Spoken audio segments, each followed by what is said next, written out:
Voltamos com o futebol. Ontem teve jogos da semifinal do Campeonato Alagoano. Vamos aos resultados. Murici e CRB ficaram no 1 a 1 no estádio José Gomes e CSA e Asa também empataram em 1 a 1 no Rei Pelé. As partidas de volta serão no domingo. Murici e Galo se enfrentam no Trapichão e o Azulão e o Asa jogam no Municipal de Arapiraca.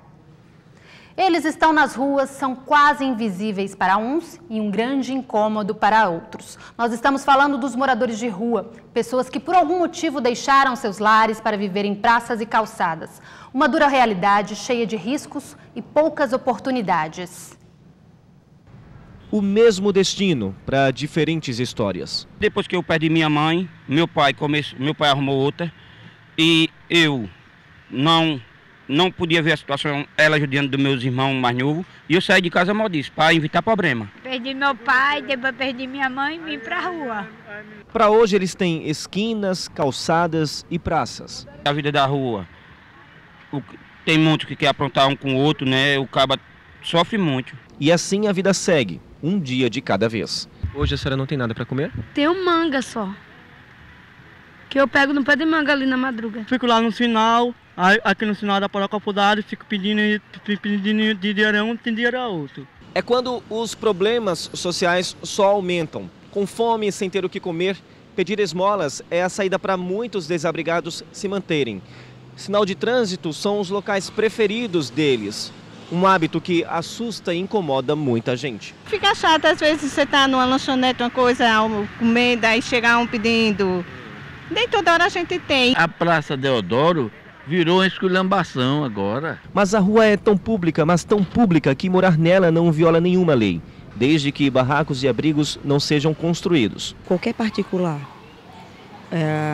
que invada, que usurpe aquela localidade, aquele espaço, aquele logradouro público, precisa de fato, através da fiscalização de posturas, proceder à desocupação daquele espaço. O município aponta uma população de 1.000 pessoas em situação de rua na capital. Algumas dependentes de álcool e drogas. Todo dia a abordagem social vai em busca deles. Um trabalho de paciência, persistência e muito diálogo. A gente oferece os serviços socioassistenciais, como também da saúde, e orienta sobre questões de negligência, né, que eles possam estar tendo nas ruas, não só com eles, como também com menores de idade. Quando a ajuda é aceita, começa um processo de acolhimento e reinserção social. Normalmente eles precisam da documentação, eles perdem porque vivem assim, ou roubam, né?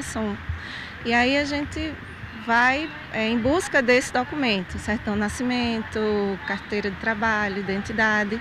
Se eles estão no primeiro momento sentindo alguma coisa, se precisa, aí vem o pessoal do consultório na rua, a gente aciona e oferece a casa de passagem. Essa aqui é uma das casas de passagem onde 50 desabrigados podem passar a noite. Em caso de vinda voluntária, eles precisam chegar no final da tarde. Aqui são servidos café da manhã, almoço, jantar.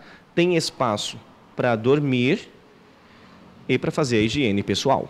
Dignidade longe dos perigos da noite. De novembro do ano passado até março deste ano, 9 pessoas morreram nas ruas. Rafael sabe bem o risco de viver ao relento. A luta, ela é constante, diariamente. Então, assim, eu aprendi muito nas ruas. As ruas de Maceió, elas me ensinaram muito, principalmente na prostituição. Não faz muito tempo, o bonde da oportunidade passou e ele deu um giro de 180 graus na vida. Porque hoje eu estou com a minha mãe, voltei para minha família, eu moro na minha casa com a minha mãe, tenho meu trabalho, tenho dignidade, tá entendendo? Falando em mudança, os planos de João são simples. Neles, a chance de uma vida melhor e menos sofrida. Com fé em Deus, meu Padre Cícero, assim que eu resolver o resto dos meus documentos que eu falta eu pegar, eu vou embora para Teu Antônio. E não quer mais essa vida de rua? Quero não. Chegar lá em Teu Antônio, eu vou trabalhar que eu sou predeiro. Uma vida melhor para essas pessoas. Ela já foi vice-prefeita da capital alagoana, deputada estadual, senadora, vereadora por Maceió, já foi do Partido dos Trabalhadores e do PSOL. Hoje está na Rede Sustentabilidade como coordenadora de organização nacional do partido. Temos muito assunto para repercutir aqui. Estamos com a Heloísa Helena. Boa tarde, Heloísa. Seja muito bem-vinda. Oh, meu bem, obrigada pela generosidade democrática do espaço. Para a gente começar, você já foi do Partido dos Trabalhadores, como eu falei, né? Em 2003 houve a expulsão. Naquela época você já sentia, já sabia que o partido estava indo, digamos assim, para um caminho errado? Bom, primeiro, por uma questão de honestidade intelectual, porque toda generalização é injusta e desonesta intelectualmente, é sempre importante dizer que existem pessoas dignas em todos os espaços. Mesmo aquelas pessoas que são dignas e pensam o mundo, ou suas convicções ideológicas e programáticas são absolutamente distintas das minhas, e com certeza no PT e em outras estruturas partidárias existem pessoas honestas, né?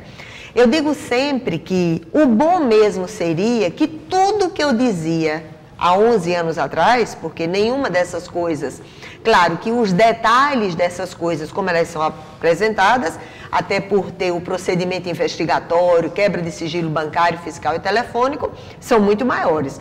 Mas o bom mesmo para o Brasil é que tudo que eu dizia há 10, 11 anos atrás fosse irresponsabilidade, fosse loucura, fosse imaginava que isso poderia acontecer? Não, mas eu já dizia isso, por isso que para mim não é novidade, mas eu já dizia isso. Eu era acusada de destemperada, louca, histérica, fazia acusações que eram absolutamente ilusórias, e porque o que acontece hoje não é novidade, até porque, embora hoje os escândalos de crimes contra a administração pública, tráfico de influência, intermediação de interesses privados, exploração de prestígio, tudo que está no Código Penal dizendo que dá cadeia, se hoje a investigação é via Petrobras, na época do Mensalão já era via outra empresa pública, que era Correios também. Então, não, é uma máquina nova que está sendo investigada, mas que isso já aconteceu já. Então, o bom mesmo era que tudo que eu dizia há 10, 11 anos atrás não fosse verdade, porque seria bom para o Brasil, seria bom para a esperança de muitas pessoas que continuaram acreditando. Infelizmente, hoje eu digo infelizmente mesmo, porque tem pessoas que acham que eu comemoro, porque o que eu dizia há anos atrás hoje está sendo visto, infelizmente para o Brasil. Felizmente, porque é sempre bom quando a verdade acontece. Doa a quem doer, seja à direita, à esquerda ou a qualquer espaço, seja no mundo empresarial, seja no mundo político. É bom que a verdade seja vista, porque isso confere mais transparência, mais rigor investigatório e é bom para a opinião pública. Embora eu ache que a pior impunidade é a impunidade das urnas.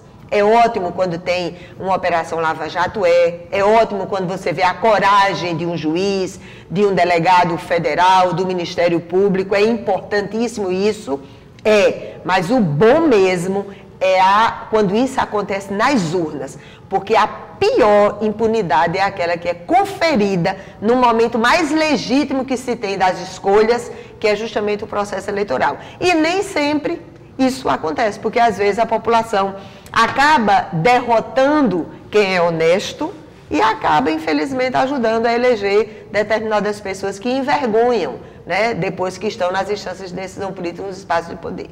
Falando do Lula, a senhora já havia dito, né, que ele comandou a sua expulsão, falou que ele não é o Lulinha, paz e amor, né? A senhora se decepcionou com o Lula? Assim, isso, sinceramente, assim, é uma coisa que para mim é como se eu já tivesse resolvido na minha vida, né? Lógico que se você tem a maior liderança popular da América Latina, porque realmente ele era a maior liderança popular da América Latina, no que era considerado o maior partido de esquerda da América Latina, claro que eu não estou generalizando. No caso de Lula, assim, há mais de 11 anos eu já sabia que era ele que comandava o esquema, eu já tinha dito isso publicamente. Então a senhora não ficou surpresa por ele ser investigado? Com o Lula de agora? Porque a gente já sabia, a gente já tentou investigar na época do Mensalão, há 10 anos atrás. E o enriquecimento de pessoas da família. É por isso que eu digo realmente que para o coração esperançoso de algumas pessoas, a melhor coisa para o Brasil era que eu estivesse errada no que eu dizia há 10, 11 anos atrás e que fui penalizada por isso. E o tempo está provando. Perseguida implacavelmente por causa disso. Então era bom para o Brasil e era bom para a esperança daqueles que ainda acreditam que tudo que eu dizia não fosse verdade, fosse ilusão. Porque mentira, eu não gosto de mentira, mas eu podia estar realmente com a informação errada, né? Então, o importante mesmo é assim, as coisas serem esclarecidas. Porque a verdade, eu digo sempre, a verdade ela sempre será revolucionária. E dizer a verdade, eu não tenho uma caracterização que os 13 anos de governo do PT foram governos de esquerda, da esquerda clássica não foram, né? Do ponto de vista da concepção ideológica de esquerda, você vai dizer até que é um governo de traição de classe. Não foram. Mas mesmo que fosse um governo importante, eu diria do mesmo jeito, porque eu nunca fiz política assim, ao contrário do que as pessoas pensam. Quando eu acusava o governo Fernando Henrique de crimes contra a administração pública no processo que ficou conhecido como a privataria tucana, era porque os dados que eu tinha para avaliar mostravam isso. Não era por interesse eleitoreiro de bater para chegar no poder. E por isso que eu me sentia na obrigação de, quando eu identificava crimes contra a administração pública sendo praticados pelo governo do PT, eu me sentia na obrigação de também dizer isso. E fui perseguida de forma implacável sobre isso, mas não me arrependo e nem comemoro. Ao contrário do que algumas pessoas pensam, nem eu me arrependo, nem eu comemoro. Apenas eu entendo que a realidade via à tona, ela é de fundamental importância. Aí depois a senhora saiu do PT e fundou o PSOL. A senhora se decepcionou também com o PSOL? Não, na questão do PSOL, tenho muitos amigos queridos lá, como tenho amigos também no PT, e gente que detesta partido e detesta política também. No caso do PSOL não foi isso não, no caso do PSOL foi porque nós tínhamos um pacto fundacional. Que no pacto fundacional era estabelecido que o que é voto de consciência, ele não pode ser mudado por decisão partidária. E a polêmica se criou da discussão do aborto. Eu fui fundadora do PSOL, sou contra a legalização do aborto, respeito quem é favorável. A minha questão é de respeito à vida, não tem nada a ver com fundamentalismo religioso, é em relação à vida. Para mim, um pequeno corpo, eu defendo o ovo de tartaruga, imagina o ovo humano, um pequeno ser vivo que antes mesmo de ter a estrutura óssea funcionando, ele já tem um coraçãozinho batendo, ninguém sabe nem que tem vida. Então, como eu respeito muito a vida, eu me sinto na obrigação de ser contra a legalização do aborto. E, na época, se teve uma decisão que era para obrigar todas as pessoas a defender. Então, o pacto fundacional do partido que eu fundei, ele deixou de existir, até porque quem estava na direção do partido não eram mais os fundadores. Eu achava que os fundadores tinham a obrigação de defender o pacto fundacional. Mas isso, infelizmente, não foi feito, então criou uma polêmica naquele tempo e depois, quando o partido resolveu apoiar a Dilma no segundo turno e definir que quem era afiliado ao PSOL não podia ajudar a fundação de outro partido, como eu estava ajudando Marina, e eu me senti até na obrigação de fazê-lo, porque ela respeitosamente nos ajudou da fundação do PSOL, eu digo, então, não mais me identifico, aí recomeçando, né? Porque, assim, às vezes tem gente que troca de partido para estar usufruindo de cargos, prestígio e poder. Infelizmente, o meu é o contrário, né? Qual o posicionamento da rede hoje? O posicionamento da rede, a senhora como integrante, é uma esquerda moderada, as pessoas criticam... Não, a rede, de fato, é até ótimo você perguntar isso, porque a rede não nasceu, eu me considero uma militante da esquerda. Marina se considera uma militante humanista, luta pela democracia ética e justiça social. Então, nós nos damos muito bem, mesmo nas nossas diferenças, porque a gente se respeita profundamente. Então, a rede não busca ter essa concepção formal do partido tradicional, que tem que ser de esquerda, de direita, de centro-esquerda, de centro-direita. Essa não é a razão de existir da rede. É um partido fiscalizador também, né? Exato. Assim, além disso, porque realmente é a obrigação, né? Então, o que nos une é uma concepção de democracia, que tem que ter ética e justiça social, porque democracia sem justiça social não se consolida como é a inspiração da democracia, e ela consegue conviver bem com humanistas, não consegue conviver com reacionários, com pessoas que têm determinadas posições, ou ladrões dos cofres públicos, essas coisas. Mas a rede não se predispõe a estar nessa caixinha sistemática de quem é de esquerda, de direita. Eu sou, né, da velha tradição, que eu não abro mão de determinadas concepções que eu tenho, do mesmo jeito que Marina, e é por isso que a gente se dá muito bem, porque se respeita profundamente, nós somos humanistas, nos identificamos em questões que são essenciais do ponto de vista do que a gente entende concepção programática para o Brasil, a defesa da educação, da saúde, da dinamização da economia local, da geração de emprego e renda. Isso é o que nos une. Então, o que nos une é infinitamente maior e mais belo do que aquilo que nos separa. Para a gente encerrar, eleições 2018, a senhora pretende se candidatar nas próximas eleições? Vai ficar no partido junto com a campanha com a Marina? Quais os planos? Olha, se eu já soubesse, eu digo assim, que todas as pessoas, né? Eu tenho muitos amigos queridos, amigas maravilhosas, uma família maravilhosa.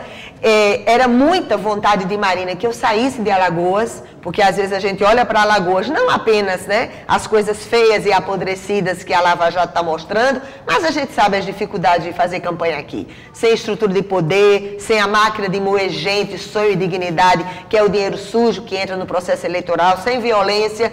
A gente sabe o quanto é difícil. Então, ela queria muito que eu saísse de Alagoas, fosse ser candidata ou no Rio ou em Brasília. Isso é uma decisão que eu já tomei, eu não vou sair. Eu vou ficar aqui resistindo com as pessoas que estão resistindo. Mas vai ser aqui candidata? Em Alagoas. Possivelmente sim. Qual cargo?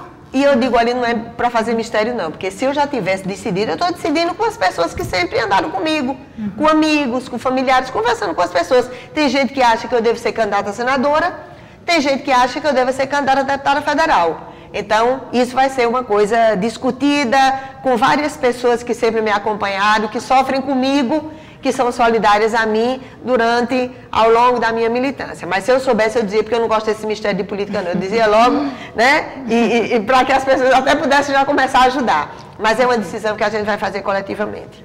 Heloísa, muito obrigada, então, pela participação, pela entrevista. Uma boa tarde para você. Muito obrigada a você, Sabrina, ao Arnaldo, a todos que fazem a TV, pela generosidade democrática de possibilitar que eu esteja aqui.